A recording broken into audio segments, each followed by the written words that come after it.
Hello, and welcome to today's episode of Saddest Night Out. My name is Roy, and I am the host of this daily podcast, and it's primarily about music and creative culture in London. Once again, my next live show is Tuesday, the 20th of August at Road Trip and the Workshop on Old Street. It is Saddest Night Out Live number 3, and there will be performances from Izzy, Kin Soul, Rose White and Jack, and myself. If you go to facebook.com/Saddest Night Out, you can find more details there. And I would love to see some of you listeners come down to check out what I look like in case you've never met me. That's Saddest Night Out Live number 3 at Road Trip and the Workshop on Old Street, Tuesday 20th of August, free entry. Today's guest, the second of today's guests, is one of those performers. Her name is Kin Soul. I am over the moon to get her on the podcast for this episode. We caught up after the open mic at the Nelsons. We were back in the basement, and she had a lot to say, and I was all too happy to give her the space to say it. I will catch up with you more afterwards because there's a lot to take in on this one, and I really want you to do so. So without further ado, this is me talking to Kin Soul after the open mic at the Nelsons. Enjoy, and I'll catch up with you afterwards.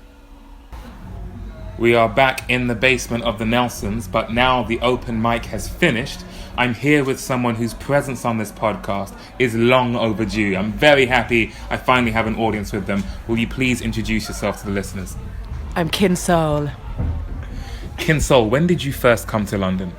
I first came to London out of my mother's womb in 1991 because I'm from Tottenham. And when did you first start making music? Okay, so when people say this, it's really hard to say when, because I feel like it's part of my culture in general. Like growing up Rastafarian, I did African drums, steel pans in primary school and secondary. My sister sang, my brother danced, but it was just a matter of when was I confident enough to say, yeah, I can do this, because I don't think I can sing, but I taught myself to at least do backing vocals. Yeah. I rap is something I've always done. Everyone does it. You do it at the school table, with the Grandin and Mystique. When everyone used to be like lyrical membrane, Alicia Dixon. Yes. You just be rapping like that. So it's kind of always, but I wouldn't say I'd taken it seriously or believed in myself to be able to do it until very recently. And I can't say exactly what year it was, but as soon as I saw that the industry was hip-hop had become the number one genre over rock and stuff like that. So obviously a lot of businesses or corporations were taking advantage of more kids off the street, but also it became very oversaturated with just rubbish. There's actually bare crap, and everyone keeps saying this is amazing, and it's not. The beats are amazing, and producers need more recognition by far. But what people are rapping, how the flow is, it's not good. It proper isn't good. So as soon as I saw that, I was like, okay, you can be successful, then my voice is fine. Because my problem was, I don't think I have the voice for this. Mm-hmm. It was always that. It wasn't hard enough, for rap for me. So yeah, and then I just heard people sound just really bad. So I was like, cool, it's time. It's time. So let me get this straight. Anymore.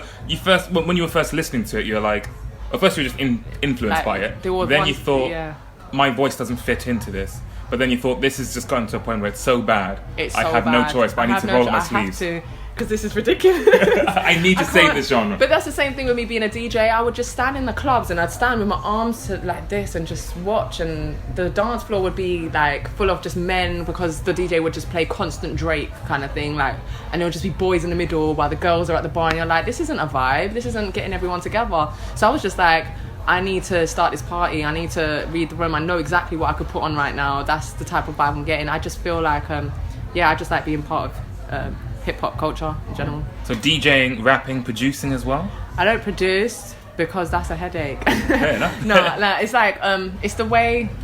it's just the way it is. I just feel like I'm learning everything. I'm teaching myself to sing. I'm teaching myself better, how to rap and express myself. I'm teaching myself managing my own self and everything. And I just feel like it's so much to learn. I haven't got space to do other things because I'm also DJing, and that is a headache in itself. Resourcing songs and getting cue points and this, that, and the other is a headache. And the reason why it's a headache is because it's not enjoyable anymore. There is no hip hop culture. There proper isn't. There's no, you go to you might go to an open mic or whatever, or you might go to an event that's a competition for Grime Daily or Link Up or something like that, and then you find that it's all for the visual effect of getting it on Instagram. So there's no actual vibe or atmosphere going on at the actual place when you go to do these things. It's just, we're going to get good clips for Instagram, and it's like, but there's no vibe, there's no person on a DJ, there's no soul cypher, hip hop cypher, there's no instruments that are just banging and we're all jamming. There's none of that anymore, and that's just really upsetting. Yeah. So I just like to be a part of it, and I think that's just depressing in itself. So when did you first perform as Kin Soul, and in what capacity was it? Right, the capacity was kind of a lot, because I came back to London from Manchester because I was living in the north. So I came in November, and literally as the day I came in November, I think it was 31st, I did a performance for Coast to Coast. It was a competition that's ran, and I came third because it's a scam. Keep that in there. It's a scam. I wouldn't do it, man, because they kind of try. You got to raise your money, so I think I raised like £300 for the tickets. Like, I actually got a lot of people in, and a lot of other people did, but it's not good, because at the end of the day, we all the audience was angry that I came third, and the audience was angry of the person who came second as well, because both of us should have been like 1 and 2 or either, you know. The person who came first definitely was not the one. So then that keeps happening at certain competitions I'm seeing, and even people make mistakes like and go, oh sorry, and show it on the stage. Like, I actually put hard work into having stage presence, making sure my vocals are good and I don't run out of breath, and you know, like all these different things that I just don't think people do, and they get so much further because of their production. A production that they don't even give the producer credit for. It's very frustrating. I really appreciate where you're coming from, because a lot of people, I don't think I've heard this perspective before, where someone is literally just like, I feel like this is wrong, this is wrong, this is wrong, this annoys me, this annoys me, so no one else is going to solve it, so let me just get in there and lead by example. I'm angry. Like, I'm literally angry that this hip-hop culture doesn't exist. It proper doesn't. And people who like to say it does, it doesn't. Like, I'm trying to create something now where I can have a soul cypher and hip hop, and we can jam and just enjoy the atmosphere. Not, oh, you know, this person's up, give your Twitter handle, give your thingy handle, and all that stuff. Because I keep going to that, and it's really annoying. And that's not in the case of this open mic, because this is a literal music open mic that's open to all genres and gives a different taste, and everyone can contact, and it's all cool. But I'm talking about when it's something by us, for us, and it ends up not actually being for us or by us because it's owned by someone else, and then you're like, hold on, this is a trap, this ain't real, like the carnival. So, have you had any experiences that are what you're looking for? Like, I understand that you have seen a lot of things that don't tick the box for you, and you want to go and make your own thing. That's the problem. I don't think there is. I mean, this is the thing. It's not negativity. What it is basically observing. I observe so hard. I am passionate about the culture. I want to be involved where it's not pay me £50 here or £100 for this video. I want us to be like, cool, you're a producer, you're a singer, I'm a rapper, you're a DJ, oh, you can play a guitar, let's come together and create a just greatness and jam and create music. But it doesn't really matter about that. It literally is about clout. It's all about clout. I give someone my Instagram and they look at it, they see 720, and it's like, oh, you must not have anything going for you. Little do they know that all those 720 people are people I've met, and that's a mixture of producers and engineers and managers. As a DJ, it's event managers, it's literally like real good contacts and networks that actually get me on lineups and jobs and all this stuff. So it really is perspective, and everyone else having this weird, I want the bag, I want money, like I want likes thing that no one wants to admit is wrong, because everyone's for it. Yeah. You know, so if the mass is for something, if you say something against it, literally everyone's going to be like, you're hating. You know, you're hating, that's it. Like, the internet is great. Yeah, do you know what? It actually was great in 2006 to 2011, 12 times, but like, it kind of feels like the internet, just like real life, has been gentrified. It's like it used to be a place you could play, like people who don't fit in can talk, find other forums. It's like, oh, I don't know you, whatever. It's that people can talk. If you're into unicorns, you find someone else who's into unicorns and you won't feel judged about it. But now it's a place of like just judgmental people, cancellations, oversensitivity, teaching the youth that depression is who you are and that's okay, instead of telling them, you know, you can come from this and we've got to work into a positive direction and it's changing your mentality. It's like, it's weird, it's just not right. And then you have older people. My problem, especially with hip hop, is that you have older people dogging on all the younger people, saying you ain't right, you ain't right, you ain't right, and this is rubbish, instead of being like, let me teach you how to do this. Let me teach you how to turn tables and to scratch and to present your work a different way, or to play the saxophone. They don't want to pass on the wisdom. And so that's another annoying point, because then, yeah, it's being oversaturated with untalented people, but it's untalented people with potential that no one wants to teach, and they have to self-learn off YouTube. YouTube ain't a good place. YouTube is, again, oversaturated with different opinions that aren't facts from professionals. It literally is just a bunch of white noise. And then on top of that, it's like having a teacher virtually. So it's like you're in school, but you're even taking away the human part. I don't think it's a better home learning experience. I think it literally is like, I can't learn like this. I want to see someone and someone be like, that's the culture. Here, this is how you turn tables. Like I want to hear someone say, back in my day, you know, without like, but then show you something. Yeah. Like, and then you challenge them, and then, you know, you challenge each other, and it's like new school, old school, you know.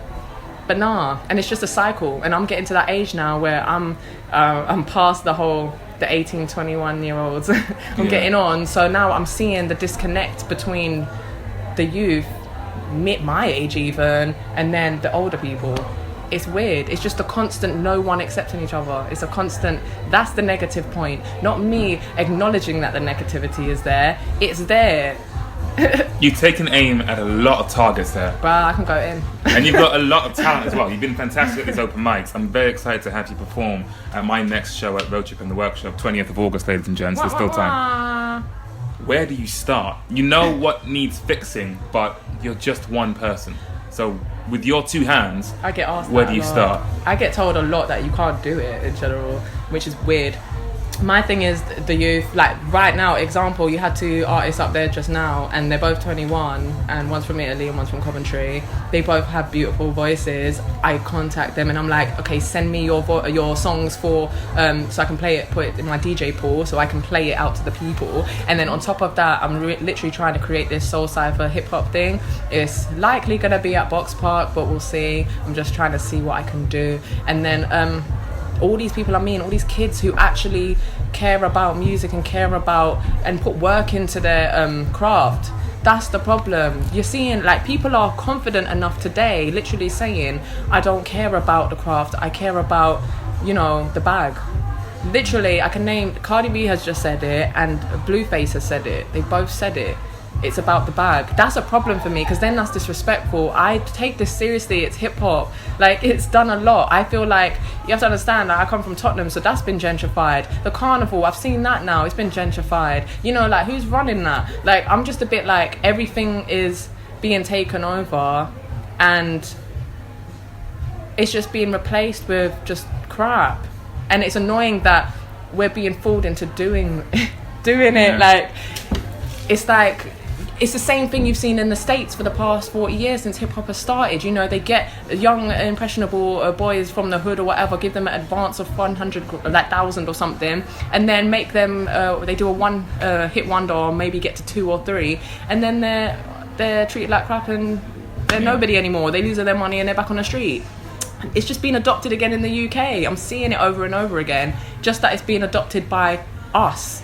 Because you have like Warner Bros or whatever, and then underneath that you might have a sub, record label that's done by a grime rapper or whatever, and then that person has learned the industry, and then he takes advantage, and then he does little shows, you know, like little competitions or whatever to show that he's still down with the kids, or, you know, we're still about our original business plan of helping, you know, the people off the street, but that don't get no clout. But you've got other people doing drill or whatever who's got millions. So what are you talking about? You have the potential to make that big, but you don't. You're not shining light on that.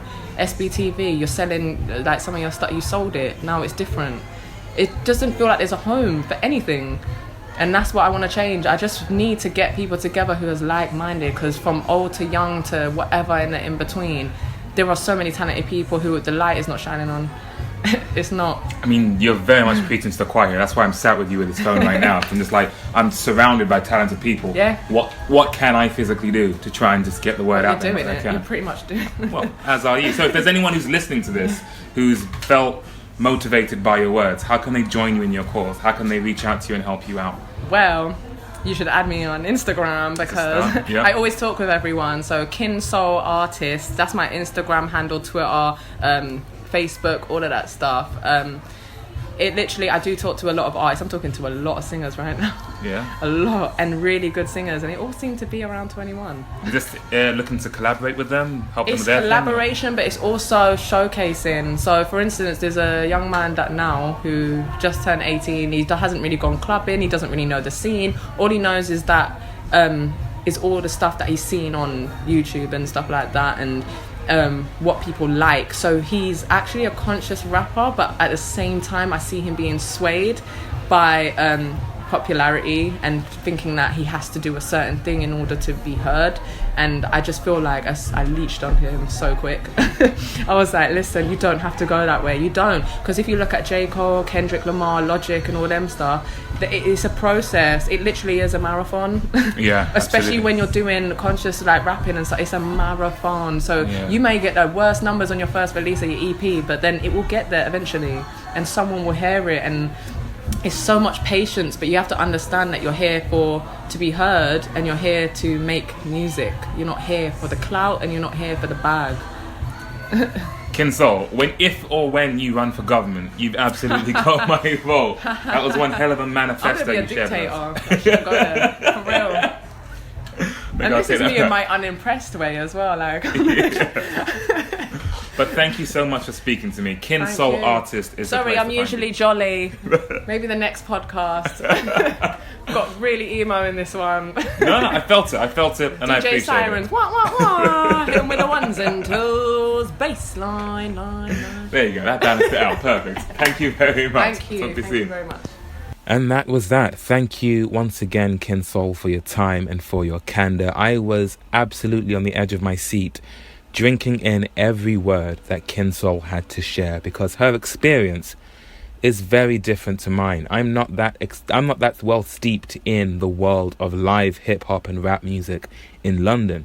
I've been to a lot of shows, but they are primarily rock shows, as you can hear from quite a few of the episodes I've recorded for this, as well as the open mics. But hip hop focused shows, that's a bit out of my wheelhouse. So I was very much getting an education in this episode, which is why I didn't feel a need to interrupt unnecessarily. Just let her speak her piece, because I was learning there, and there was a lot to learn. I hope you can see why I'm so happy that she will be joining us at Saddest Night Out Live number 3, Tuesday the 20th of August, because this is an artist who has a perspective, who has a point of view, and is not shy about sharing it, whether it's to the beat in her lyrics or just talking face to face.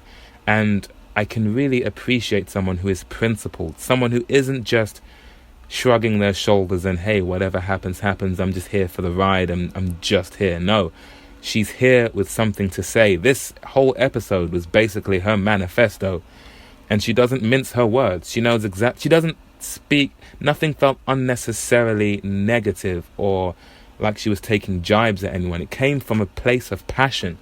This is coming from someone who clearly cares about the spaces that she is in and wants to see them thrive, wants to see the people in those spaces thrive, and right now is inundated with examples where that isn't happening. She's not wrong. When I was hosting the night last night, when I'm hosting the night, I'm hoping that I can foster an environment where the artists can talk to each other and maybe connect, and maybe something can happen. Every time I looked up at her table, it was herself and I think maybe 3 other artists from the night who were sat with her. That isn't always the case. It's great to see. It's one thing to intend to create that atmosphere. It's great to see it literally happening before your eyes. And the 2 artists that she was talking about, one from Coventry, one from Italy, I think she said. One was Nyota, The other was Zamian, and they are two people who I'd love to get on the podcast as well in the near future. In fact, Nyota is one half of the duo Izadi, who I think I have had on the podcast once upon a time at the Littleton Arms, so I'd have to go back through the archives to find that one. But Kin Soul, man, listen to it twice, listen to it 3 times. This is someone who I've often talked about how I think I've often talked about how I wouldn't mind having this podcast turn into a radio show of some sort, if it could translate into that. I feel like Kin Soul, Radio 1 Extra, how could you not want to give a voice like this the biggest platform you could possibly give it? So I'm happy that I can do what little I can and humbly offer up the little platform that I've accrued and share it with a voice like hers. Thank you once again, Kin Soul, for your time. And yes, Kin Soul Artiste, if you have been moved by what she has to say, reach out. Let's work together. Let's build the future that we want to see. I'm trying to do it in whatever little way I can. And after talking to people like Kin Soul, I know there's a lot more work that I could be doing and that I should be doing. And hopefully over the course of this podcast, you will get to witness me doing it, as well as catching up with people like Kin Soul to see what's happening to them next, how things are going, if they still have the same fire in their belly, if they're still after the same targets, or if they've seen some change, be it positive or negative. Watch this space and let's work together to make that change happen. Just before we spoke, in fact, before Kin Soul performed last night, she shared with the audience that she'd recently had some very bad news. A dear friend of hers had passed away in the most unfortunate circumstances, and that's me putting it extremely lightly. That person's name is Natalie Critchlow. I will put a link in this episode to the article on the Telegraph website that explains her situation, because it is absolutely tragic. And there is also a GoFundMe page that her family has set up because they are in need of help.